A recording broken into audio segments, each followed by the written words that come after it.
Penny Allen from Paradise Equestrian Therapy in Mattoon is back on this week's episode of the Paw Report to tell us all about equestrian therapy. What exactly is it and who does it benefit? We'll find out next on the Paw Report.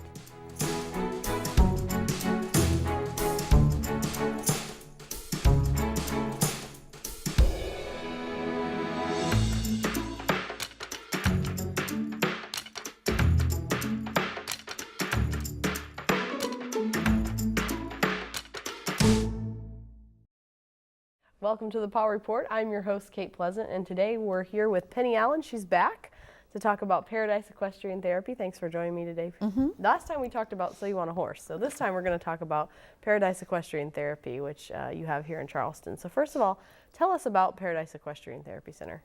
It's an organization that we work with all types of children and adults, anybody that has disabilities and stuff like that, through the use of a horse. Okay. We can teach them how to ride, how to even, just brush them.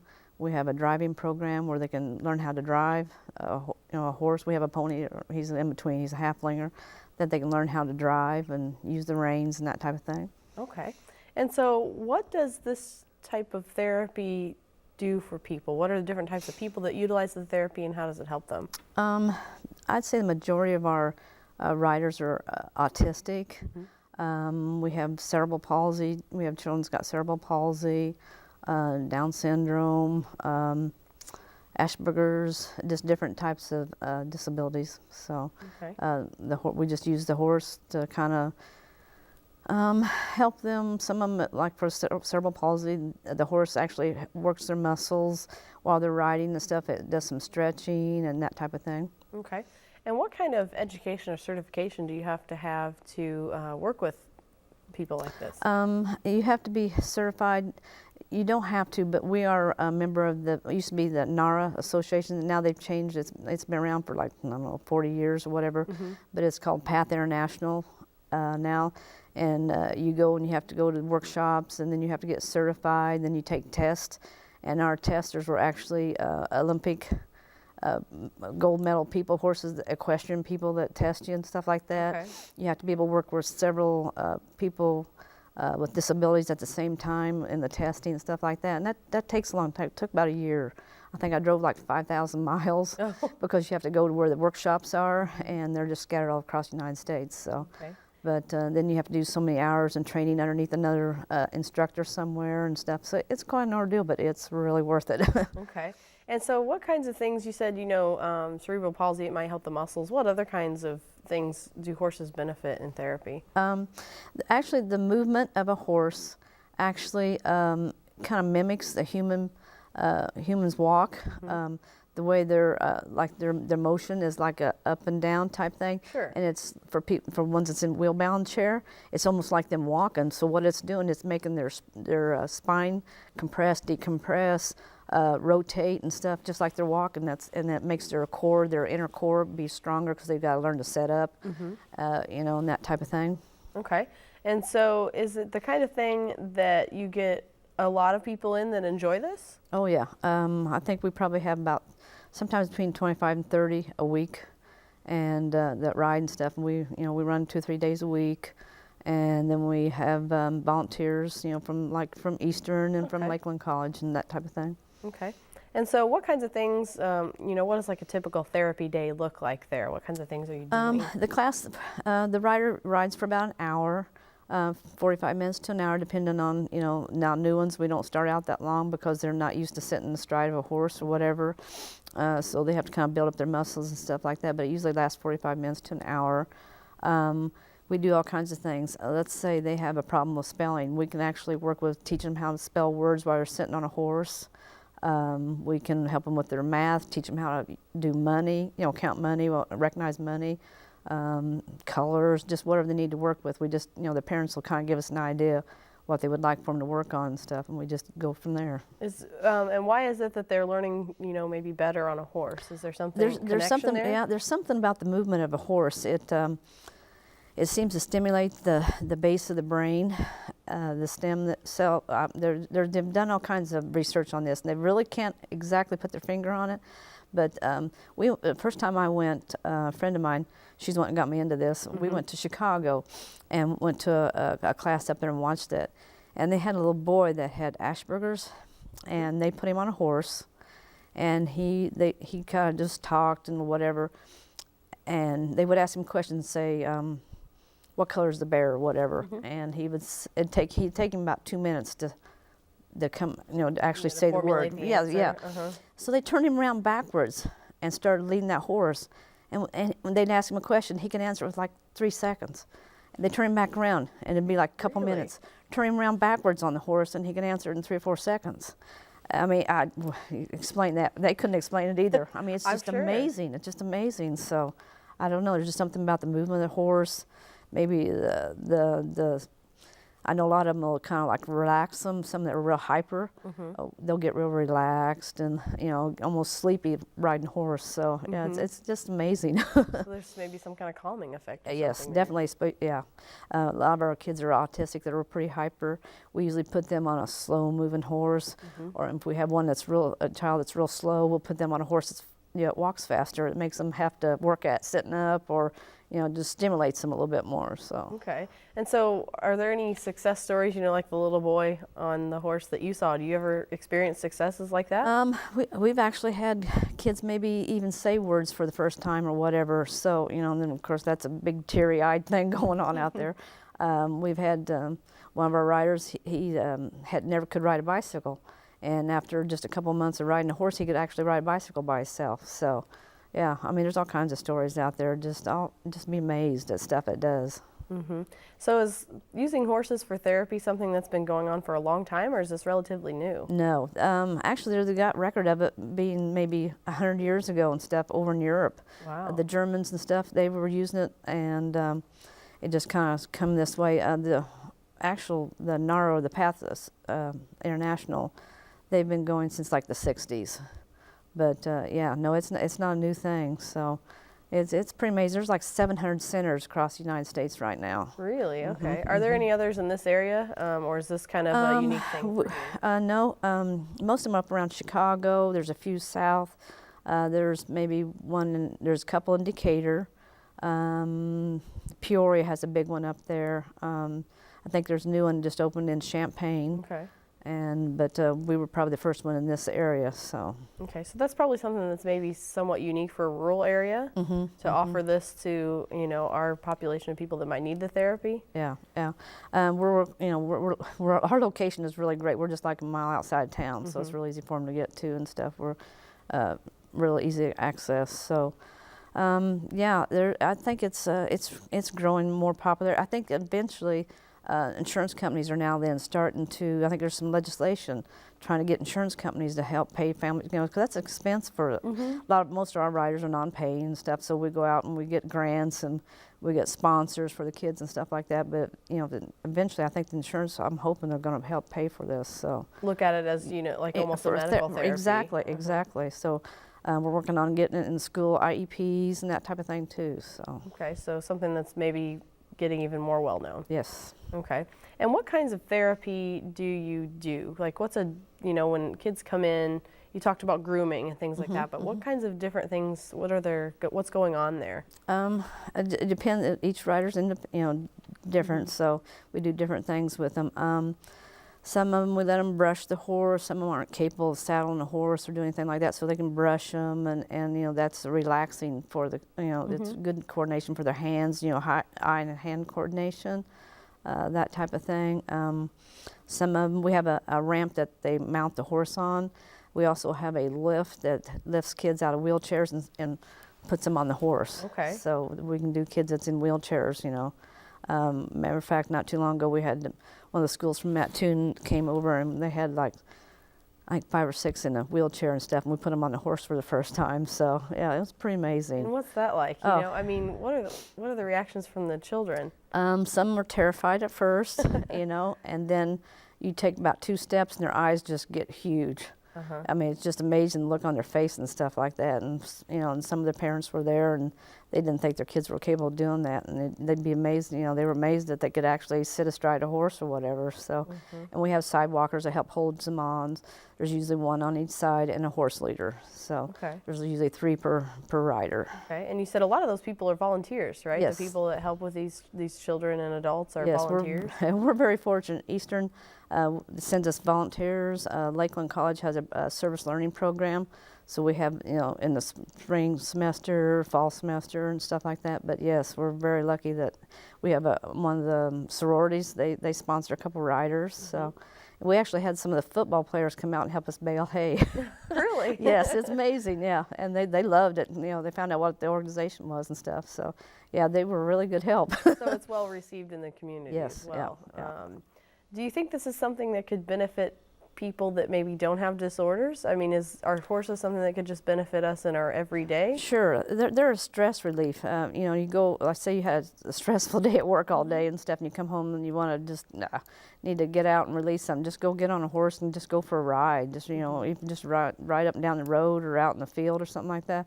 It is a big stress relief. I don't know what it is, but it just simply just kind of makes your whole day just kind of chill out. So do you have to match the horses up with the appropriate type of person that needs the therapy? Sure. I assume there's different types. Yes, yeah, we have different heights, we have different builds, the horse, the width of them.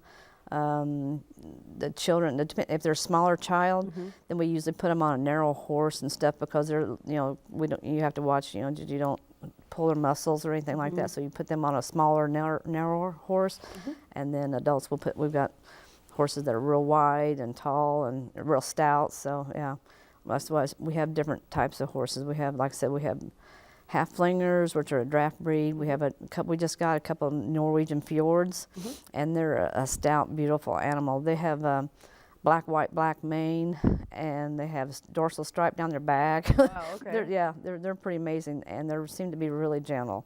Just have a really good personality for that. So they're giving them something to look at too. Maybe, yes, some yes, it does. Beauty Different colors. We have a paint horse, black and white. Her name's Oreo.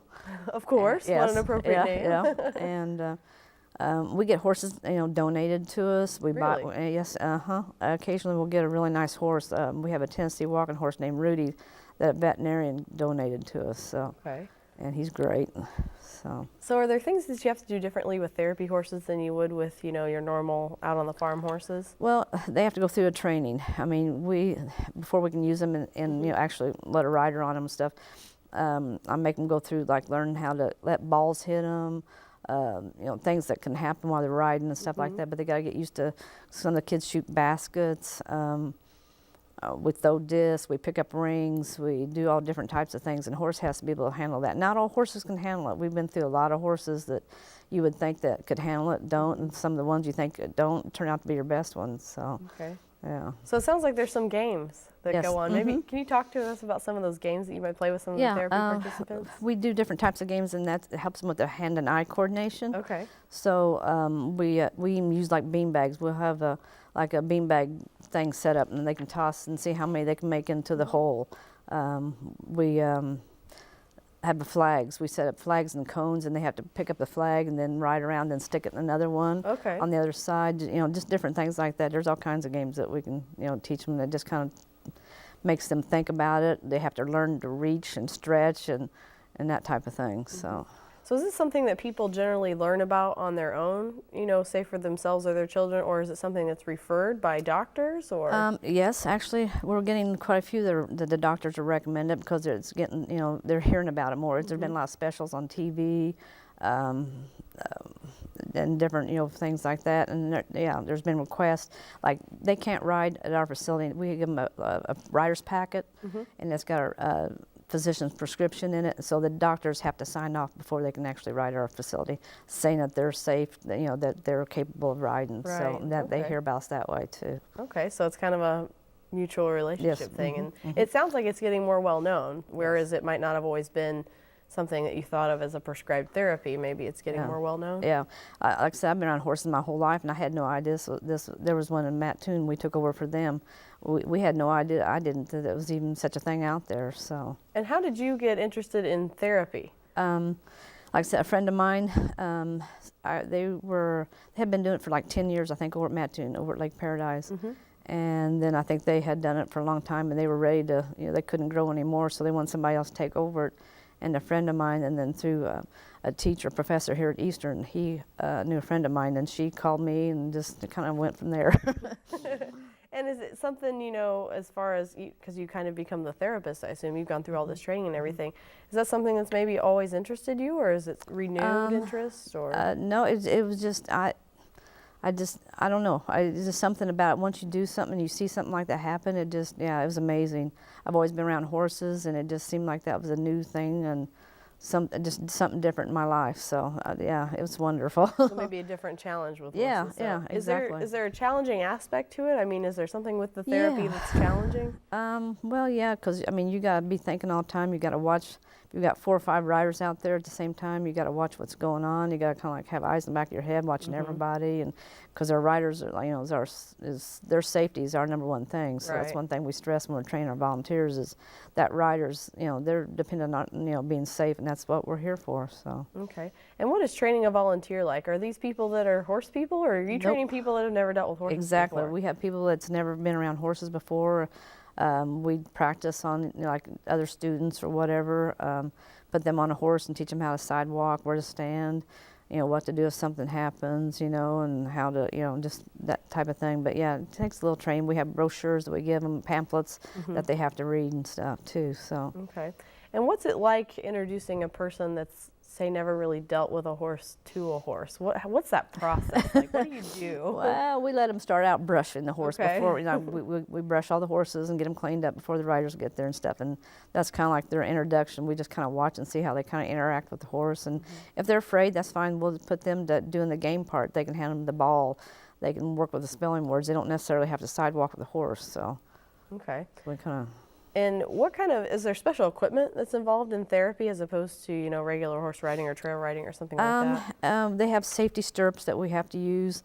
That way if something happened, their foot comes out. There's a few safety things, but other than that, not really. We just have to have, we have all different sizes saddles to fit them properly. We've got a few that can't stand to have their feet in the stirrups or, anything like that. So they ride with a bareback pad that's got a handhold on it and that type of thing. So yeah, we've got different types of equipment, so. Okay. And what is the typical, saddle fitting like? Even outside of therapy, what are things that you have to look for and do when you're fitting a saddle to a horse? You want to make sure that it's not rubbing on their joints. Horses down the middle of their back, they have a big wither bone. Okay. And you have to make sure your saddle's not pushing on that it's not sitting on it. That's something else we teach our volunteers too, how to saddle a horse and how to do it properly and make sure the saddle pad's right, the saddle's in the center, that type of thing. So yeah, you just have to make sure it fits the horse. I mean, they make different widths in the saddles according to how narrow a horse or how wide it is. So you have to make sure your saddle's got the right proper bars, what they call the bars, that fits on the horse right. So. Okay. And I assume that there's different, preferences for people. Are there different types of saddles for personal preference? Yeah. Some have more padding in them. Some of them are, not as soft. It just kind of depends. But we have all different types of padding and stuff for the riders. So. Okay. And, when a child is doing this therapy for the first time, you said, their eyes get real big and things like that. What do their parents say? What do the parents think, when they get off that horse for the first time? They're usually pretty amazed. They're like, they didn't think that child was capable of that, or they didn't think that, we've had one that come in a wheelchair, and he was an older child and stuff. Anyway, they said they didn't think there was any way he'd sit up by himself.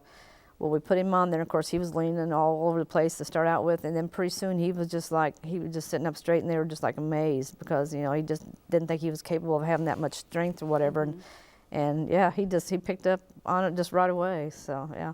And what are some of the adult conditions you see that are treated with the therapy? We've done people like paralyzed from the waist down. We've done a couple of those because we got that lift that we can put it on a horse, and we've worked with them and stuff and helped them get their core strength stronger. Okay. It won't necessarily bring back with their, like their legs or anything like that, but it will help them be more stronger on their upper body and torso. They can sit up straighter and stuff like that. So yeah, we keep some of that muscle intact. Yes, exactly. They were amazed. Matter of fact, when they get on a horse like that, now they feel vulnerable, at first, whatever, but after a while they're like, they feel better about themselves, a little more confident, that type of thing too. And what's you said there's specialized training the horses obviously have to go through. You drop balls on them, things like that. Are there other things that paces they have to be put through before they can be a therapy horse? We don't use young horses. Okay. We prefer geldings, which is another thing, so you don't have to deal with mares and coming in heat and like that and stuff. So we just have maybe 1 or 2 mares and stuff in our program and stuff. But yeah, their personality is another thing. We don't use horses that are flighty or spooky. I mean, they don't work. They just don't, because you just can't depend on them. So yeah, I mean, our horses, we screen them pretty good. So. So who are the kinds of people that could consider equestrian therapy?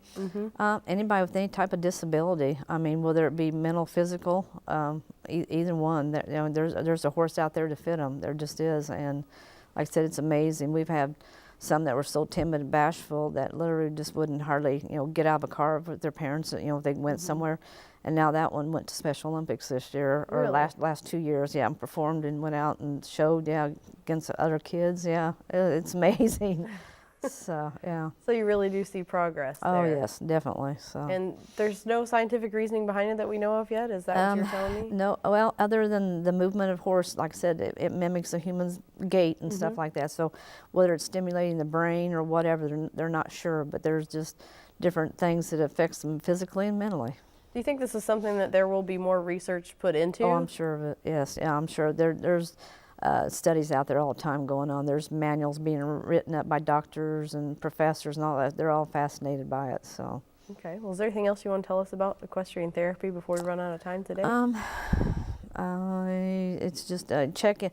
You can go on your website and look and type in like horse therapy centers, and they'll come up a list of them, and they've got questions. There's information out there everywhere again, and maybe even ask some horse people. There you go.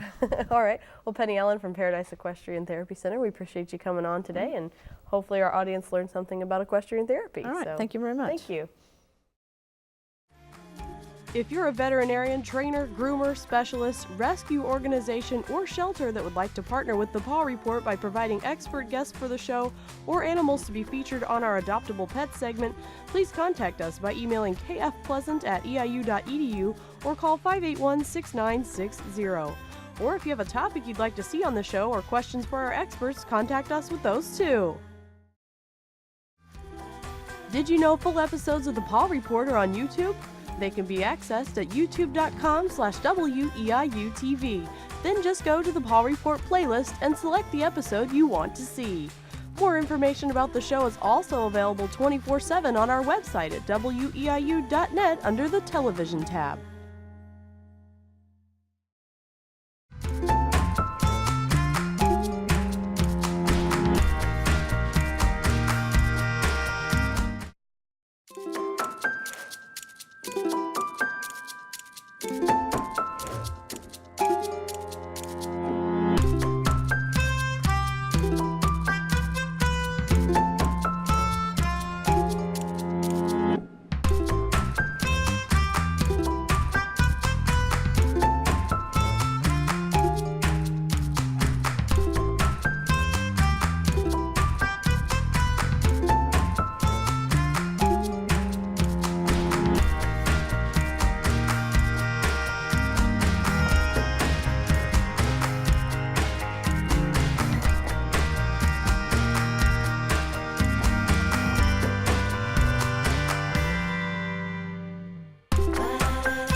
I'd like to introduce you to Coco, a Genesis Animal Rescue cat looking for his forever home. He's a 2-year-old male, spayed, house-trained, good with other cats and dogs and children, although he would prefer to be top cat in the house. He's very loving, very playful, and has a great purr. Coco used to have a happy home with a loving owner, but unfortunately that owner passed away, and now Coco is looking for a new home. If you are interested in adopting Coco, please contact Genesis Animal Rescue. He's a great little guy, lots of fun. Have a video or photo of your pet doing something funny or absolutely adorable? We'd love to share it with our viewers here at the Paw Report. Email it to me, Kate, at kfpleasant@eiu.edu, and you can see it on our show. Just make sure it's a video taken by you or that you have permission to share. For more information about how to get that video or photo to us, email me or call us at 581-6960.